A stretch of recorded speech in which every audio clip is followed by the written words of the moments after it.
बिस्मिल्लाहिर्रहमानिर्रहीम। अस्सलाम वालेकुम। जर्नल साइंस पेप्स और पाइप का जर्नल साइंस है, बलूचिस्तान टेक्स्ट बोर्ड कोयटा। और एक चैप्टर हम कर चुके हैं, चैप्टर 1। और आप लोगों ने नहीं देखा है तो चैनल के प्लेलिस्ट में जाके चेक कर सकते हो। आज हम जा रहे हैं दूसरे चैप्टर की तरफ, तो जल्दी से जल्दी दूसरे चैप्टर की तरफ जाते हैं। तो इसका दूसरा चैप्टर है माइक्रो ऑर्गेनिज्म, चैप्टर 2। और इस चैप्टर में हम खुर्दमीनी जानवर के बारे में स्टडी करेंगे।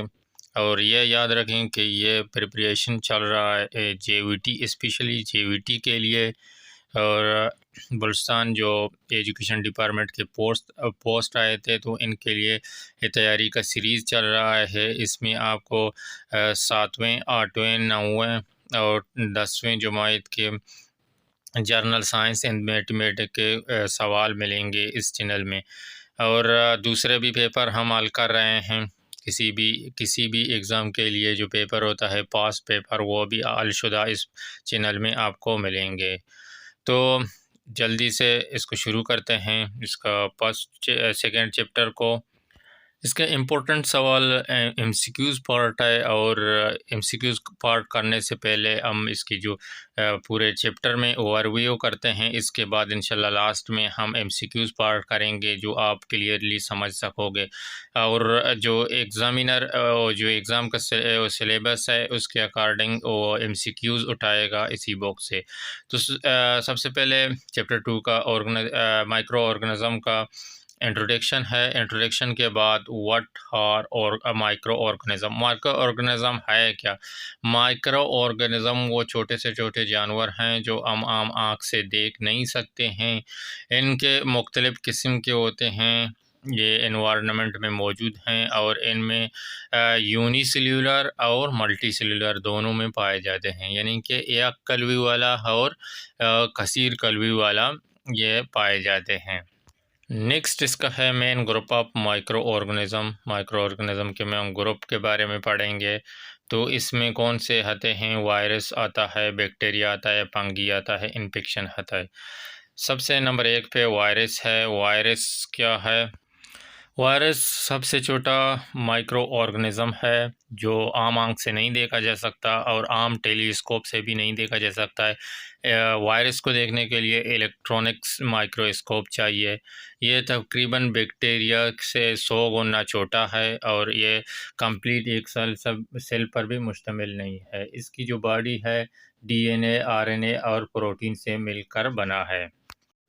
नंबर 2 पे बैक्टीरिया है। बैक्टीरिया भी यूनिसेल्यूलर है, इनके एक कलवी वाला है जो खुर्दबीन से देखा जा सकता है। और ये एनवायरनमेंट के हर जगह फैला हुआ है, हवा में भी, पानी में भी, खाने में भी। और ये डिकम्पोज करने में बहुत अहम रोल अदा करता है, यानी कि डेड बॉडीज़ हैं इनको डिकम्पोज करता है, इनका स्ट्रक्चर चेंज कर देता है। और इसका जो हमारे इंसानी बॉडी में भी ये मौजूद है। अगर हमारे ये हंत हैं, हंतों के अंदर माउथ है, यानी कि मुँह के अंदर, नोज़, नाक के अंदर। और ये जो एनिमल यानी कि जो प्लांट्स होते हैं, प्लांट्स के रूट एयर में भी मौजूद है। ये मुख्तलिफ जो इसका शक्ल और साइज़ होता है, ये मुख्तलिफ किस्म का होता है। तीसरे नंबर पर हमारे पास फंजाई है। यह भी माइक्रो ऑर्गेनिज्म है, यानी कि इसको हम बहुत छोटे से यूनिसेल्यूलर है और इसको हम खुर्दबीन से देखे जा सकता है। तो इसमें जो आम शक्ल में पाया जाता है, ईस्ट यानी कि कुमीर की शक्ल में बाज़ार में आसानी से आपको मिल सकता है। या और ये काम किस चीज़ के काम ज़्यादा आता है? ये बेकरी में केक्स और डबल रोटी बनाने के काम में ज़्यादा आने वाला चीज़ है। और ये इसके कुमीर की शक्ल में इसको आटे में मिक्स करते हैं, इस चीज़ के लिए भी ये फेवरेबल है। नेक्स्ट इसका एडवांटेज ऑफ माइक्रो ऑर्गेनिज्म, जो छोटे माइक्रो ऑर्गेनिज्म होते हैं उनके फ़ायदे के बारे में बताया। वैसे तो ये माइक्रो ऑर्गेनिज्म डिजीज़ पैदा करते हैं, इनकी बीमारियां पैदा करते हैं, मगर इनमें कुछ होते हैं वो यूज़फुल होते हैं इंसानी हेल्थ के लिए, एनवायरनमेंट के लिए। तो उसमें अमूमन आपको फंजाई और बैक्टीरिया बहुत फ़ायदेमंद साबित हुए हैं। क्योंकि जो बैक्टीरिया और फंजाई हैं, ये जो बैक्टीरिया है वो मेडिसिन में इस्तेमाल होता है, पंजई है वो बेकरियों में केक वगैरह, फूड्स वगैरह बनाने में इस्तेमाल होता है, और इंसानी जिस्म में भी मौजूद है, खुराक को डाइजेस्ट करने के लिए भी ये फ़ायदेमंद है। इसके हम छोटे-छोटे, मोटे-मोटे फ़ायदे हमने बता दिए, और इसके और भी कई फ़ायदे हैं। तो इसके अभी नेक्स्ट हम जाते हैं disadvantage of micro organism. Micro organism के डिसएडवांटेज के बारे में बात करेंगे, तो इसके डिसएडवांटेज बहुत ज़्यादा हैं, मगर ये है कि जो वायरस है वो बहुत ज़्यादा डिसएडवांटेज है, यानी कि वो बीमारी फैलने में, जैसे कि पोलियो है, मीज़ल है, हेपेटाइटिस और कॉमन कूल, यानी कि ये खांसी वगैरह के लिए ये वायरस की डिजीज़ से ज़्यादा फैलते हैं, वायरस की वजह से ये डिजीज़ ज़्यादा फैलते हैं। और नंबर 2 पे अगर हम कोलेरिया, टाइफाइड, निमोनिया और यानी कि टीबी वगैरह देखें, ये तो बैक्टीरिया की वजह से फैलते हैं, और इसके बाद पंजई की वजह से एथलीट फूड और रिंगवर्म जैसी बीमारियां फैल जाते हैं।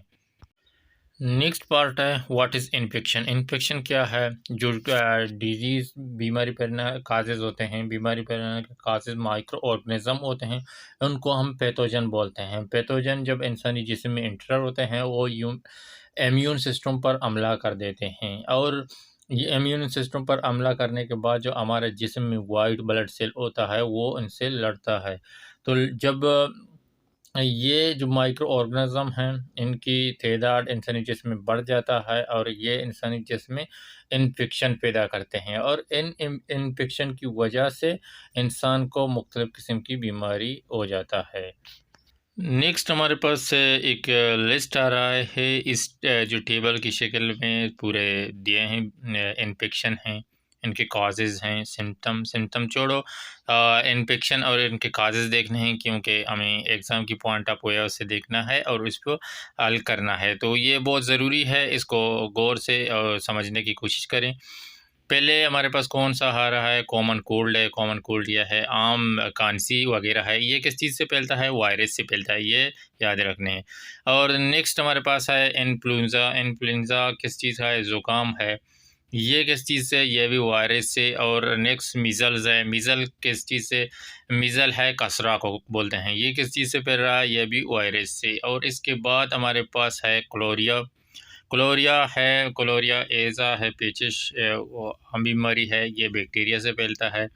इसके पास हमारे पास आ रहा है टाइफाइड है, टाइफाइड बैक्टीरिया से। और स्ट्रेप थ्रोट है, यानी कि गले में दर्द है, ये बैक्टीरिया की वजह से होता है। और जो निमोनिया है, निमोनिया यानी कि जो फेफड़ों में सोजिश होता है ना, जलन होता है, ये इसको निमोनिया बोलते हैं। ये वायरस, बैक्टीरिया और फंजी तीनों से फैलता है। लास्ट में हमारे पास है फुट है। एथलीट फुट यानी कि ये पाँव में जब दर्द वगैरह होता है, और इसमें जलन वगैरह होता है, ये किस चीज़ से फैलता है? ये पंजई से फैलता है। इनको नोट कर लें और ध्यान से देख लें, या आगे आ जाएंगे।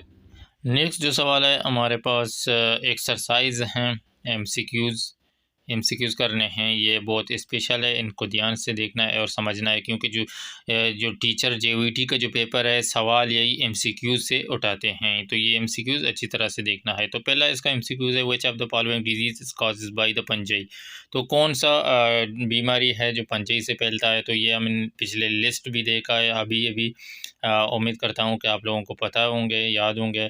तो इसके ए ऑप्शन है इन्फ्लुएंज़ा है, और बी पे पोलियो है, सी पे एथलीट स्पॉट है, और डी पे क्लोरिया है। तो इन्फ्लुएंज़ा ज़ुकाम है, ये पता है आप लोगों का, वायरस से, और पोलियो भी वायरस से, और क्लोरिया जो है ये बैक्टीरिया से फैलने वाला बीमारी है। तो बचा सी ऑप्शन, इसका राइट ऑप्शन है। एथलीट स्पॉट है, जो पाँव की जो बीमारी है, ज़ख्म वगैरह ये इसमें लग जाते हैं, दर्द करता है, तो ये इसका सी ऑप्शन सही है, पंजई से फैल जाता है। दूसरा एमसीक्यूज़ है, it is use to see the virus. Virus को हम कैसे देख सकते हैं? तो इसको हमने पहले चैप्टर के स्टार्टिंग में मैंने एलोबरेट किया, तो इसको और एफ है, ह्यूमन आई के साथ, मैग्नीफाइंग गिलास के साथ जो बड़ा करने वाला गिलास है, और सी है माइक्रोस्कोप के साथ, और डी है इलेक्ट्रॉन माइक्रोस्कोप के साथ। तो पहले मैंने बताया था कि इसको हम माइक्रोस्कोप से नहीं देख सकते हैं, आम आँख से नहीं देख सकते हैं। इसको देखने के लिए, वायरस को देखने के लिए इलेक्ट्रॉनिक माइक्रोस्कोप होना चाहिए, क्योंकि जो वायरस होता है वो बैक्टीरिया से 100 गुना छोटा है। नेक्स्ट है नंबर 3 पे, pneumonia is caused by, pneumonia किस चीज़ से फैलता है। तो हमने इन्फेक्शन थे जो हमने पढ़े थे, एक इन्फेक्शन था वो 3 चीज़ से फैल रहा था। अगर आप लोगों ने लिस्ट सही तरीके से देखा है, उसको सही स्टडी किया है, तो आप लोगों को इधर दिक्कत नहीं होगा। तो नंबर ए पे है नमोनिया फैलता है किस चीज़ से, वायरस से, बैक्टीरिया से और फंजाई से। तो इसका सही ऑप्शन है डी, ए, बी, सी, ये तीनों से फैलता है, वायरस से, बैक्टीरिया से और फंजाई से। नेक्स्ट सवाल है नंबर 4 पे, how do bacteria causing typhoid enter into the human body. तो बैक्टीरिया किस तरह टाइफाइड का सबब बनता है इंसानी जिस्म में फैलने के। तो टाइफाइड किस तरह इंसानी जिस्म में फैल जाता है, तो इसको बारे में जो हमने फैलने के तरीका थे वो तो नहीं देखे लिस्ट में, मगर इसको मैं आपको बताता हूँ। इसका जो टाइफाइड है किस तरह फैलता है, तो इसका सही ऑप्शन सी है, by contaminated food and water. ये जो फूड है वो हम जो खाते हैं इनकी वजह से, और जो पानी हम पीते हैं इनकी वजह से टाइफाइड फैल जाता है। सी ऑप्शन सही है। नेक्स्ट नंबर 5 पे, they play an important role in the decomposition of the dead bodies. तो डेड बॉडीज़ को डिकम्पोजिशन करने के लिए, इनका जो फिज़िकल हालत को चेंज करने के लिए कौन से micro organism important role play करते हैं, तो इसका सही ऑप्शन बी है, फंजाई और बैक्टीरिया डिकम्पोज करते हैं चीज़ों को। नेक्स्ट हमारे पास खाली जगह है, complete the sentence with the appropriate words in the blanks. तो फिल द ब्लैंक्स हैं। नंबर 1 पे है, bacteria are unicellular and dash organism. तो bacteria unicellular and microscopic organism है। नंबर 2 पे है, bakery items are prepared with the help of. तो bakery item किस चीज़ के हेल्प से बनते हैं, तो ये हमने पढ़ा है, बेकरी आइटम्स जो होते हैं फंजाई की हेल्प से बन जाते हैं। नंबर 3 पे है, patient of pneumonia feels the difficulty and dash beside fever cough and pain. Fever दर्द यानी कि खांसी और बुखार के अलावा कौन सी चीज़ में उसको तकलीफ़ होता है, तो पेशेंट ऑफ निमोनिया के पेशेंट को सांस लेने में भी तकलीफ़ होता है एंड ब्रीथिंग। नेक्स्ट सवाल है नंबर 4 पे, boils water is free from. Boils जो वो उबाले हुए पानी हैं वो कौन सी चीज़ से फ्री होते हैं, तो बैक्टीरिया से फ्री होते हैं। और नंबर 5 का है, dash are use in the preparation of the vaccine and antibiotic medicine. Medicine की प्रिपरेशन के लिए क्या यूज़ होता है, तो मेडिसन के लिए बैक्टीरिया यूज़ होता है। चैप्टर 2 कंप्लीट हो गया। तो वीडियो इसी तरह और वीडियो के लिए चैनल को लाइक करें, सब्सक्राइब करें और शेयर ज़रूर करें। Thank you for watching.